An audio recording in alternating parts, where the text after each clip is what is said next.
Welcome in, listener. You're listening to a segment from the Slumpbuster podcast with Ju-Ju and Dre. Find the full episode on Spotify, iTunes, the Google Play Store, or our YouTube channel. Enjoy. Welcome in to this week's edition of the Quarterback is Right, but Probably Overpaid. On this week's episode, we have some fantastic, outstanding guests. Coming down first from the Great White North, Michael, the Cack, Cacamo. Come on down. Yeah, let's go.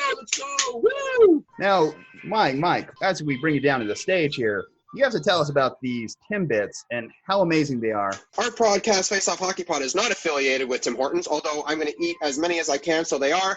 Timbits are your average little donut in a little ball. They are great for having on the go, which actually now I just found out is distracted driving here in Canada and can get fined up to $3,000.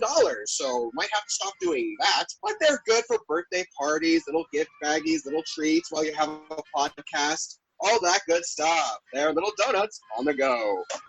Fantastic values, fantastic treats. Drop on down to Tim Hortons. All righty, our next contestant from Albuquerque, New Mexico. You know him. You love him. Aundre Dre Huynh. Come on down.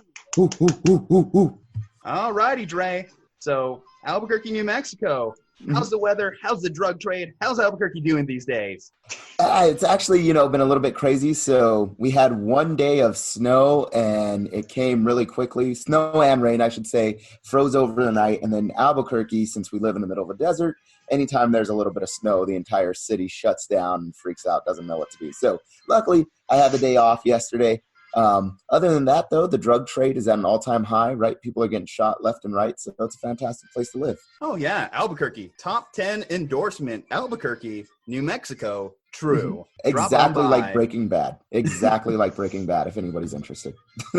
Really making a huge endorsement for the Cack here on this podcast on his future trips to Albuquerque, New Mexico.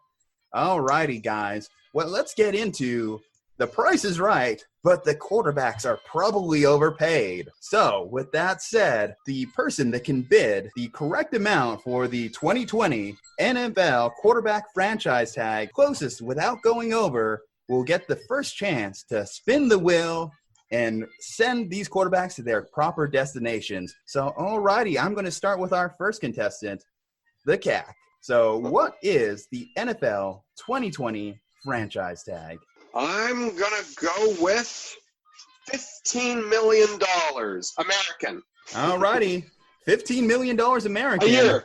Put it on the $15 board. million a year. All right. Aundre, knowing that the original bid is going to stand at $15 million, what is your bid? I'm going to go with $20 million. $20 million. Okay, so $15 million, $20 million. The correct amount is $26,895,000. So, Aundre, you have the opportunity to spin that wheel. So, the first destination, and cutting the music, because I think if we play that anymore, YouTube probably is going to hit us with a copyright. Probably. Hey, real quickly, I want to ask, Michael, do they have Prices Right in Canada? Yes, we do. And I was going to say we have our own version of the Family Feud now, but we do watch reruns of Bob Barker and Drew Carey. I used to watch that show all the time. Bob Barker knows no borders, man. The price is always right. I was going to say I was outside the studio where they were filming it when I was in LA, so it's a fun time. It's a shame you didn't get a chance to get on there. I mean, probably have a better chance at better prizes than this podcast has the opportunity to offer at this point. We're still working on that budget, right, Dre? Yeah, I mean, you keep offering everybody, free green chili, free visits to New Mexico, and whatever else you could offer. So we do not have the budget for that currently, but maybe one day. Hey, come on. That's what we have you for. This show needs at least one strong financial backer. I can manage the finances. I cannot generate the finances, Ju-Ju. They're two different things. All right. Well, let's get into the game, guys. So as I mentioned, we're going to generate a team. We're going to spin that wheel, and we're going to match up a quarterback to their proper destination for the 2020 NFL season. So the first team that we are going to pick a quarterback for is going to be the Miami Dolphins. They had a bit of a rough season, but they came together at the end, Dre. So, Dre, spin that wheel.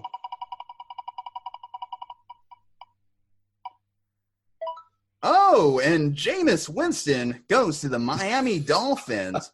So, Dre, tell me about the Miami Dolphins outlook with famous Jameis Winston. Yeah, I guess we're going to ignore the fact that they have draft picks just for this hypothetical situation, right? I actually think that they wouldn't be too bad. Miami started to come on here at the end of the year. They will have other draft picks that they're able to secure from shipping off some of their talent, in which we had thought they were a little bit puzzling of moves throughout much of the season. But it looks like they've got a good coach with Flores. They've got good draft picks, and it seems like they could do a whole lot. Jameis Winston, we also know, is a capable quarterback. He definitely throws just as many touchdowns as he does interceptions, but he was able to get Tampa Bay some wins this year. So I think Miami would definitely up their win percentage. However, I still think that they're about a year or two still removed from the playoffs. Okay, what does this mean for the quarterbacks already on their roster? Josh Rosen and Ryan Fitzpatrick. What do you think their win total in 2020 is? Let's see. So with Jameis Winston, I think that they would win, especially given, like I said, all their other draft picks, the talent that they would retain. I think that they could win about 7 games. I do think that they ship off Rosen, though. So I do think that they move him to another team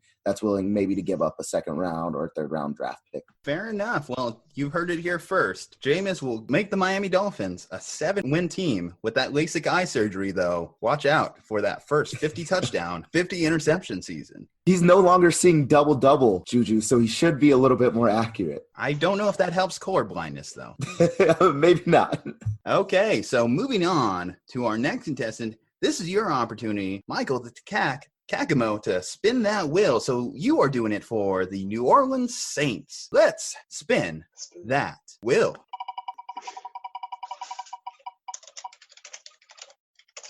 Oh, Alex Smith. All righty, the New Orleans Saints gained Alex Smith, coming off a year and a half removed from almost losing his leg. Kind of a bold strategy, a safe pick for this franchise. What will Alex Smith do in New Orleans for the Saints coming off a 13-3 season? Oh, wow. I'm not as well versed in the NFL as I am with hockey, but if he stays healthy, he should be able to keep the Saints in contention, I believe. I mean, save for a little bit of a heartbreak with the referees calling some games, but I think they'll still keep him in contention, probably at the top of the NFC South. Aundre, what do you think about this team losing all 3 of their quarterbacks off their roster? Drew Brees, Taysom Hill, Teddy Bridgewater, and going with Alex Smith, a bit of a bold choice.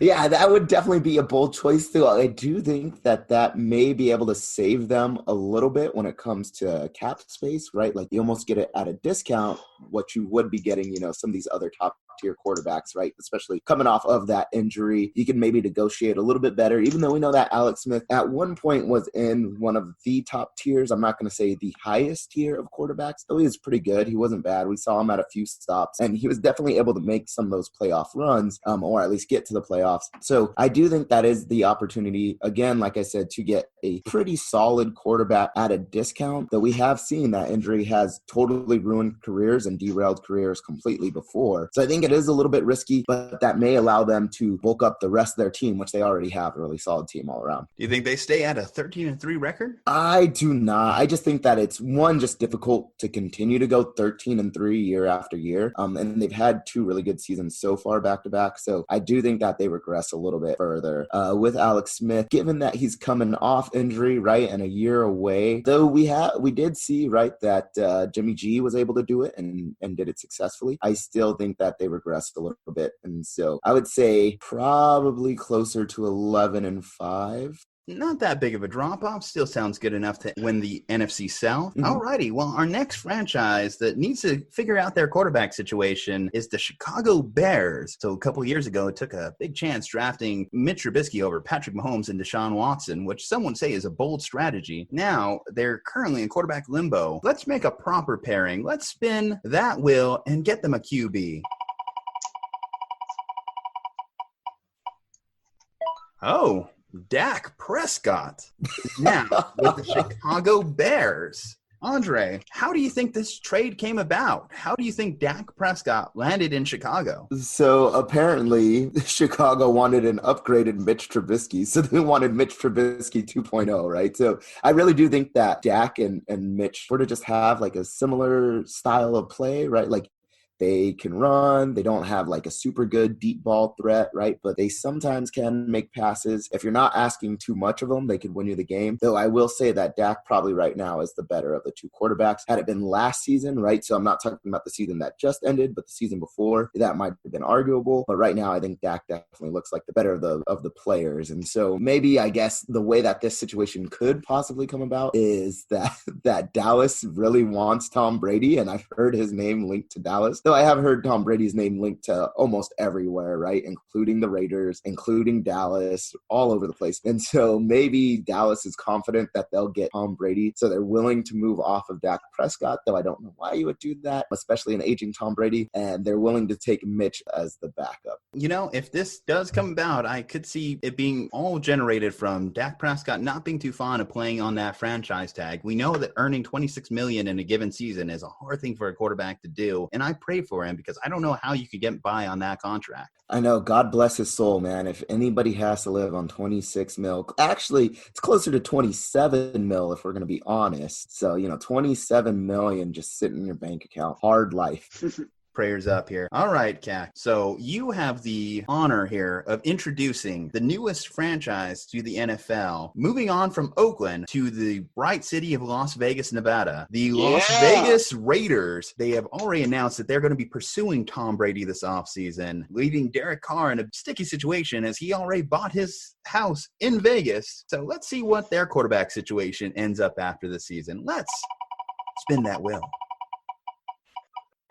And Joe Burrow, the LSU quarterback, the Heisman Trophy winner, the national champion, 15-0 season in college, goes to the Las Vegas Raiders. So how is it that the Las Vegas Raiders, currently drafting middle of the road in this year's NFL draft, are going to be going up for the number one quarterback prospect in the league? Well, if everyone's seen Draft Day, you know that tensions can be high when someone puts a down payment on a house at an organization that they think they're going to be playing in a long time. In terms of Joe Burrow, Las Vegas is a very, very fun place to play. If you've been watching the Golden Knights in the NHL, a lot of the stars are coming to Las Vegas, and it's helped their game improve pretty well. So if that can translate to the NFL franchise, then Joe Burrow might have some good luck. It certainly would be a bit of a gamble for the Las Vegas Raiders to trade up and pick up Joseph Burrow. The interesting strategy here is if you're the Bengals and you make the decision to not draft Joe Burrow at number one, what do you make of that decision, Aundre? I think that they would be idiots if they did pass up on it, right? I know this is all hypothetical, right? And we're just saying, hey, here's sort of the situation of how things would end up. But yeah, you have a generational talent in Joe Burrow, and as much people are saying, hey, it was because he was a part of a system, right? He wasn't really even good until he got to LSU, right? And then Coach Orgeron was able to put all the pieces together. He's able to get all the talent to make Joe Burrow successful. Still, at the end of the day, Joe Burrow proved that he was the best quarterback in all of college. He did it by winning the Heisman, and then he also did it by beating the teams that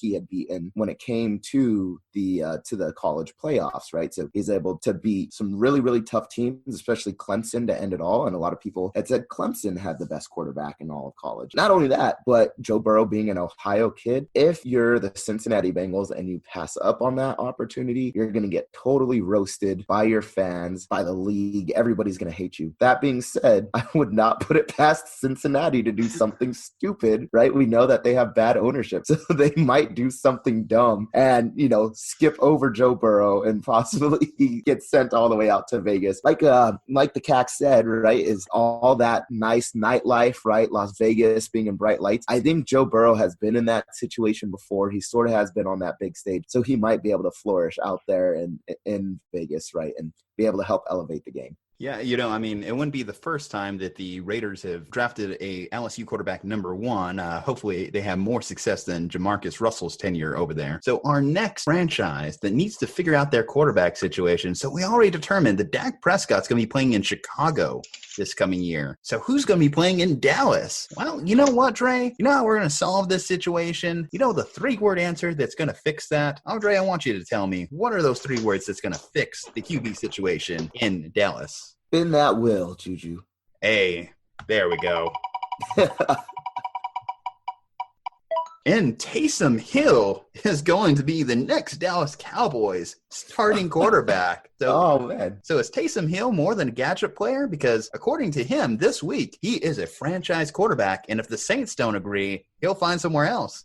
Will Jerry Jones be happy to oblige? I think it's difficult because we've only seen him in sort of that quarterback role a little bit, right? We haven't had too much exposure to him in that quarterback role. So we've seen he's sort of that jack of all trades. He's that Swiss Army knife that you could plug him in as a receiver, as a blocker, as a quarterback. You could do all kinds of things with Taysom Hill, but I do wonder if he has that full quarterback potential. Now, again, similarly to, Alex Smith that we were talking about earlier, because of the situation that he's in, right? He's not a proven quarterback. He hasn't shown that he's one of the elite quarterbacks that would demand the $20 to $30 million range. You may be able to get him for pretty cheap, but he is a freak of nature athlete that can play all positions. And therefore, maybe he is really good at quarterback. Who knows? But it would definitely be a gamble. Well, maybe if the quarterback thing doesn't work out, they can always play him at tight end over the ghost of Jason Witten.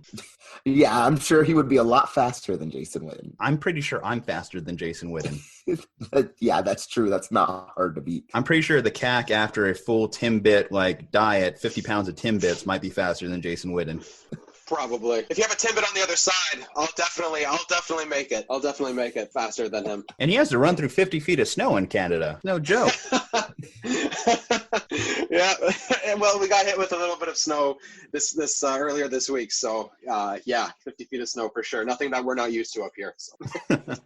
Okay, well, we already know that Cincinnati traded out of the number 1 pick to not select Joe Burrow. So who are they selecting? It's going to be up to the Cack and the Will to determine who is going to be their next franchise quarterback. So let's spin that wheel.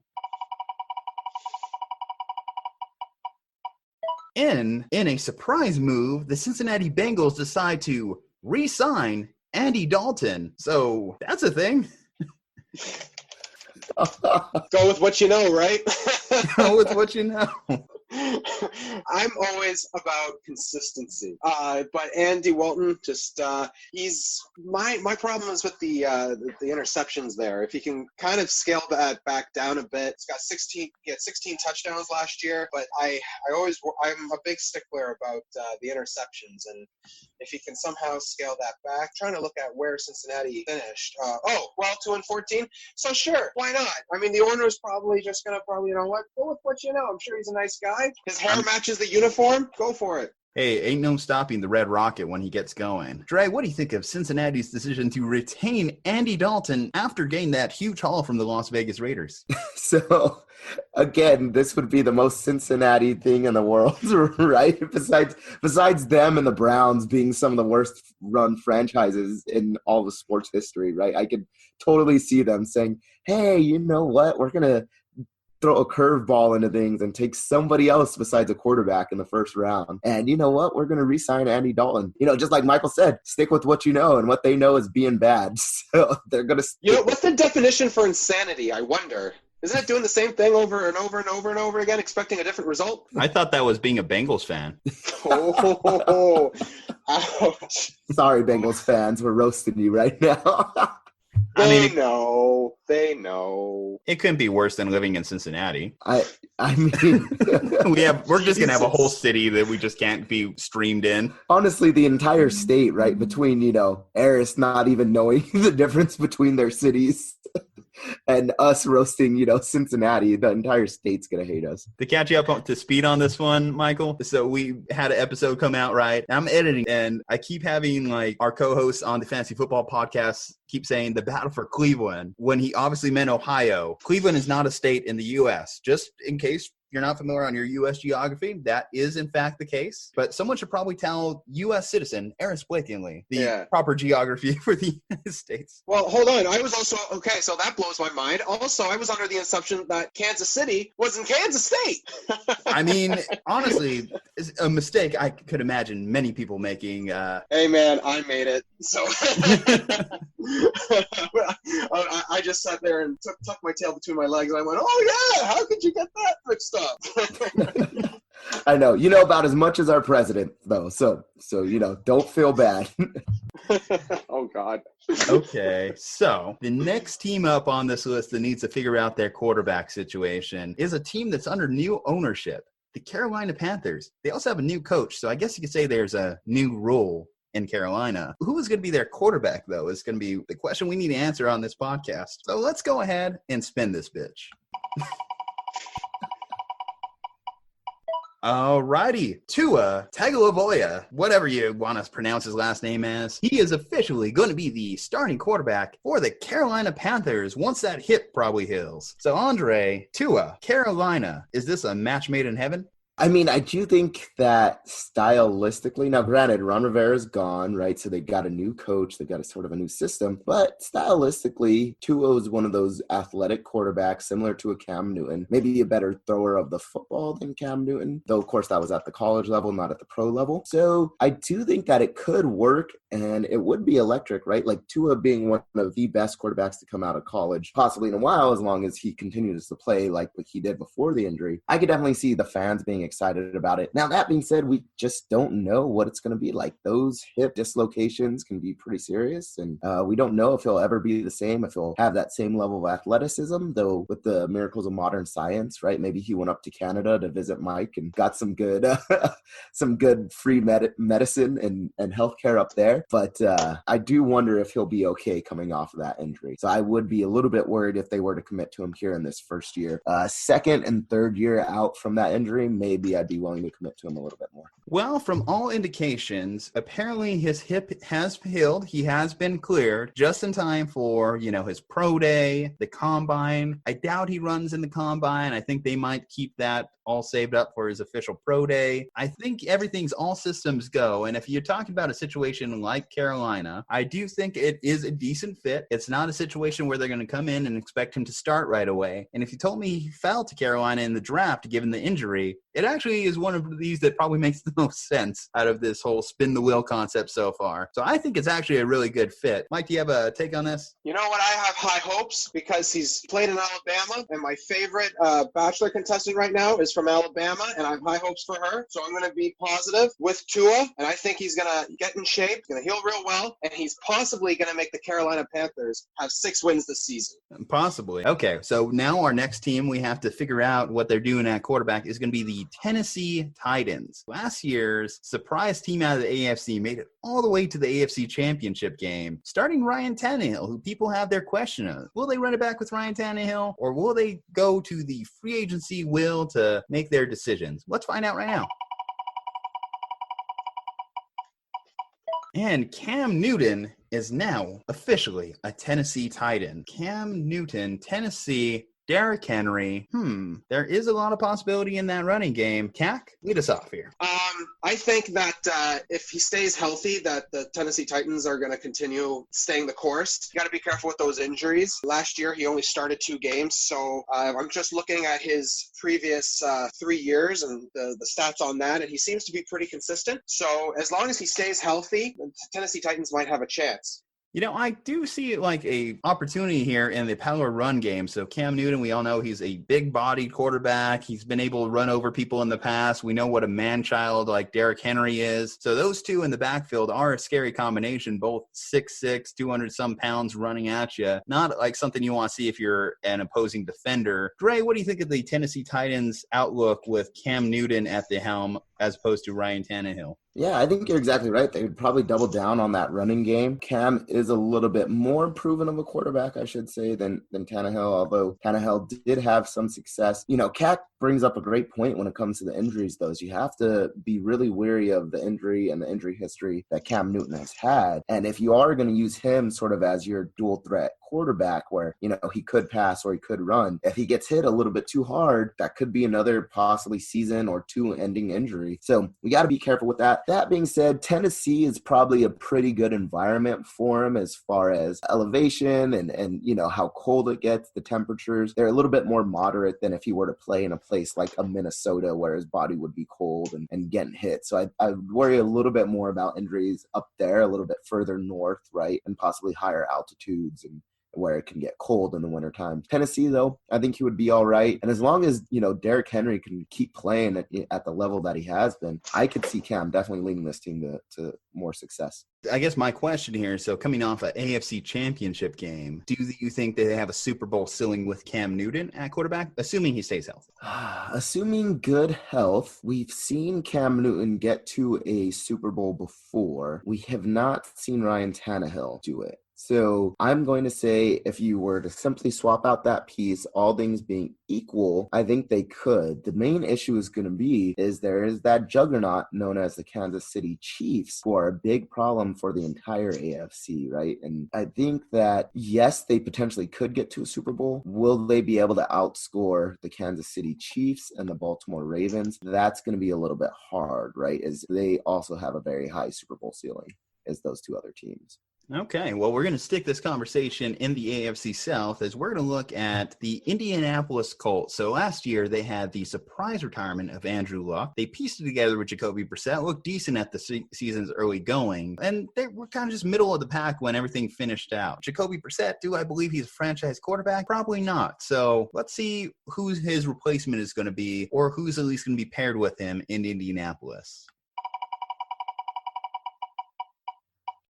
Oh, Philip Rivers. So Philip Rivers is going to Indianapolis. Now, we know we have a certain colleague that is very upset with the recent news that he will not be back in Los Angeles. But what do you think this Colts team looks like with a proven veteran like Philip Rivers, Dre? I would want to say that it would make them better, but Philip Rivers is so old, right? Like, we can see his age. And I'm not saying he's old from just like a number standpoint, right? Like, obviously he's not like in his 60s or anything like that. But when it comes to football years, Philip Rivers is definitely old. We sort of saw that aging happen before our eyes this year, right? And especially with all of the quarterbacks sort of in his draft class, right? So Eli obviously retired this year. Big Ben got hurt and had to have Tommy John surgery. And then Philip Rivers just did not look very good. And everybody had said like, hey, Philip Rivers is one of those really good quarterbacks, one of the best quarterbacks to never reach a Super Bowl. And I would agree with that over the course of his career. He's an extremely talented quarterback, but he just did not look good. So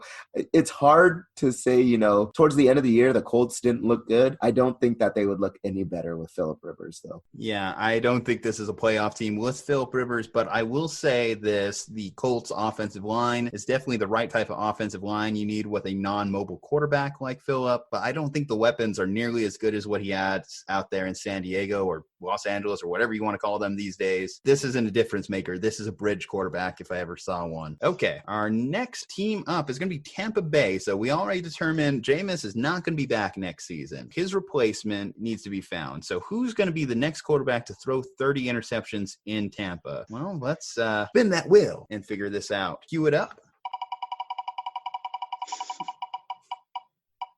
Derek Carr, moving on from the Las Vegas Raiders, officially moving all the way across the country to Tampa Bay to be paired up with Bruce Arians. Cack, is this a pairing you can see benefiting both parties? Tampa Bay getting Derek Carr. So Tampa Bay finished 7-9 this season. With Derek Carr, they might that 500, sub-500 team. Not to say that it's going to be a Derek Carr problem. I think he would be a dependable starting QB.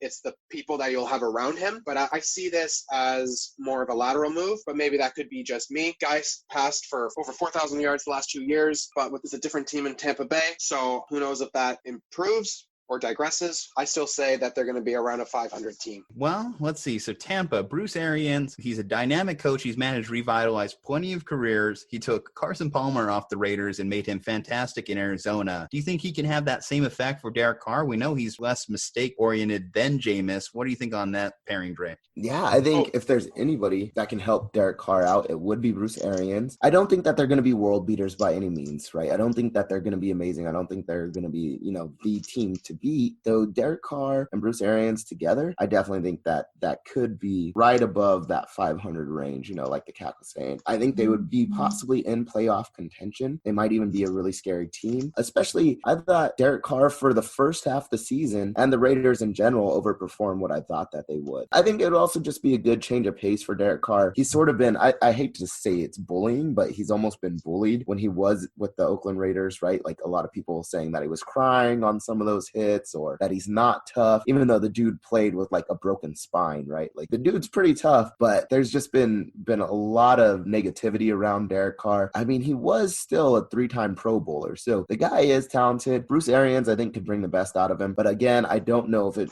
especially with some of the top tier talent when it comes around the league, I just don't know if he would necessarily get them all the way to the playoffs. I gotta say, I actually think they would be a playoff team with Derek in there, because I look at the Tampa Bay roster, Mike Evans, OJ Howard, all the pieces they have around there, and I think that's better than anything that Derek Carr's had to play with in his career. So I think that could be a perfect match made in heaven type situation if he ended up in Tampa, but that requires John Gruden to trade him to another one of his former teams. They did draft Joe Burrow, number 1 overall in this situation. Okay, so we have 3 teams to still figure out: the Chargers, the Patriots, and the Steelers. I threw them on there for you, Dre, just because, is it time to draft a quarterback? I guess we'll see. Absolutely. Time to do anything to get another quarterback. So we're going to talk about the Chargers first. Let's see who's going to end up in Los Angeles.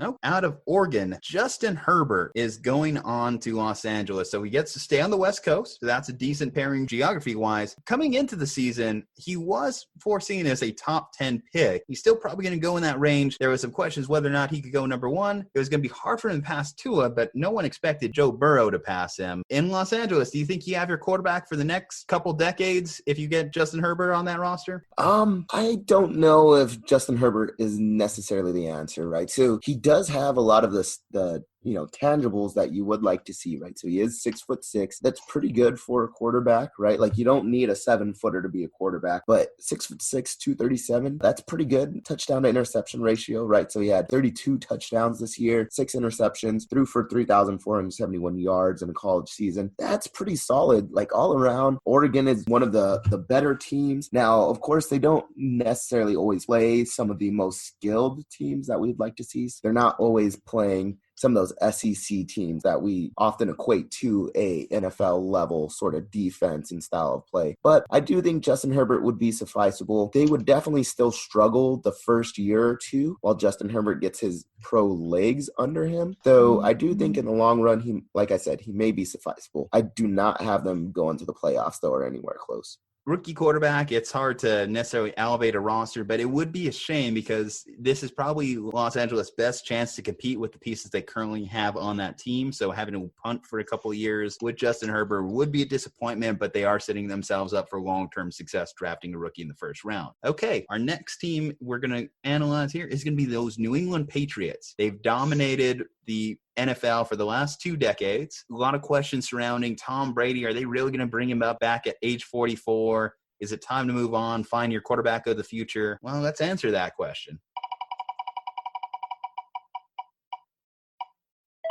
And it is not, as they are going to keep Tom Brady in this situation. So, Cack, Brady, coming back, age 44. Tell me about these Patriots. Are they going back to the promised land? Are they going back to the Super Bowl? You go with what you know, right? Brady and Belichick, 2 peas in a pod. Also, cameras everywhere in that pod. But Brady's stats this past season weren't too bad. When you consider the following factors, you're wondering, wow, he has a lot to say because I actually like the Patriots. Don't hate, motivate. The offensive line had injuries, okay, to vital players. The run game wasn't the best throughout the year. And Brady has won 6 Super Bowl titles. That's just a fact. He's gone. I always joke that I watch 1 Super Bowl a year and the Patriots are in them. Didn't quite get that this year. But the team doesn't have a good backup plan. If he retires, if he leaves, there's not really a great plan B. So I think for me, this is a good fit. They would be smart to reach maybe a middle ground on what he's making and make an aggressive push during free agency toward winning a championship. But I don't think that the relationship is sour, that they're making it. I think Belichick and Brady have had too many years behind them, too many Super Bowls behind them, too much success behind them for it to quite end this way right now. So I see that. I'm not surprised that the wheel has landed Brady. Continue with the Patriots. The guy had over 4,000 yards, 24 touchdowns, only 8 interceptions, and still throw the ball. So there were other areas where New England has struggled. I don't know if Tom Brady was the biggest problem. Well, the will gods have spoken, and they have decided to keep Tom Brady in a Patriots uniform. He gets to retire with the franchise that brought him in. I think it makes sense. Like you said, for the reasons they don't really have a great backup solution. Stidham's not ready to step in. And I think Tom, in terms of his brand, staying in New England is something that not a lot of quarterbacks get to do. Finish their careers with the same franchise, especially when you've had such a Hall of Fame career like Brady has had. I think it just makes sense for them to keep him. Dre, do you have a take here? No, I don't have too much to add. A lot of what you're saying is almost spot on. And I actually think that the wheel got it right, even though we're doing this completely random, right? And we're generating random teams with random quarterbacks. I really do think that that's probably what will happen is Tom Brady will re-sign with New England. And like the Cack said, they're probably going to be able to negotiate a lower salary than what a 6-time Super Bowl winner could demand, right? Like he could be the highest paid quarterback in the league, though I don't think he's going to want that. And time and again, he has said, no, use that money, go get me some pieces. And I think that's exactly what they're going to do. They're going to bring back Tom Brady. He's going to take, a mid-range salary, not, a super low discount or anything like that. But at the same time, he's going to leave enough on the table that they can, beef up the O-line if they need and get some skills players, some good receivers, some running backs, stuff like that. And I think they'll make another good push. Being their division has gotten a little bit harder, right? But still, I think that they'll make the playoff. For all the reasons we said, it just makes sense. So, Dre, we're going to finish this segment with your team, the Pittsburgh Steelers. I'm just going to end it strong here. And I got cousins in Pittsburgh. Let's go. We're going to see who finishes with you guys or who starts their career there. Mm-hmm. And Teddy Bridgewater is a Pittsburgh Steeler. Dre, you happy? I am very happy. This is exactly what I wanted, actually. So Teddy Bridgewater is not necessarily that bad of a quarterback. We saw that he could suffice when he was in Minnesota. He was able to get them to the playoffs and up until the point that he got hurt. He did a great job holding the fort down for Drew Brees this past season when Drew Brees went out. I would be ecstatic if we got Teddy Bridgewater. I think he is a capable quarterback. He's shown that he can play at the highest level. And right now, I think if we continue to build our defense the way that it is, we have enough offensive weapons just to allow Teddy Bridgewater to do his thing and still be able to compete. So I am 100% happy with this. And I think that is the difference maker. And I think that the Steelers would have made the playoffs had they had Teddy Bridgewater this season. Do they got Ben in this situation? Unfortunately, no. So I don't know if it would realistically work out. I don't know if they would have the cap room to keep both of them. Ben is just a living legend in Pittsburgh, and I just don't think that there's any way that the organization would move off of Ben, even though realistically they probably need to, right? Like we've seen their generation of quarterbacks all going downhill. And honestly, Tom Brady is going downhill. Eli Manning obviously retired. Phillip Rivers we just talked about, and we don't think that he could elevate a team. And Big Ben honestly just keeps getting hurt and injured and talking about how much he wants to retire even though he keeps coming back. And I think Big Ben at this point is more of a crutch than anything for the organization. And I hate saying that. Like, I like Big Ben. I appreciate all that he's done for the organization, but I do think it's probably time for him to retire. I don't know how much left he has in the gas tank. Cack, Teddy in Pittsburgh, what do you think? Teddy Bridgewater, the thing is, he had 5 starts, won them all, and he beat the Seahawks. So with that, as far as football's a little bit different than hockey, but 5 wins as a sample size, those 5 wins say a lot, I think. And I think Bridgewater would be as ready as I think as he can ever be to be a starting QB and have that potential. In terms of, is he an upgrade over an aging and ailing Roethlisberger? I'd like to say yes. And I think he'd be an upgrade for a few teams. And he's one of the most accurate free agent QBs with a 65.2 career completion percentage, thanks ESPN. And I think that as far as sample sizes go, for 5 games, he's won them all, and he's won them handily. And sure, yes, he had a bit of a supporting cast around him, but you know what? I think this guy's ready. I mean, I love it. It would make sense because the Steelers have to figure out what their quarterback situation is going to be like for the long-term future. I mean, Big Ben coming off a Tommy John surgery, not a surgery you see a lot of times for a quarterback, more of a pitching injury, if anything. I have mentioned in the past, in terms of how that ligament works, I don't think it will be that much of a problem for Big Ben to come back from it. If anything, the throwing motion in baseball is what puts more of a stress on the elbow. A football throw is less demanding on that particular muscle. So I think he could bounce back from it. And you sometimes come back stronger off Tommy John. So maybe Big Ben will have a bounce back season. But in this situation, Teddy Bridgewater in Pittsburgh, I think they're back in the playoff.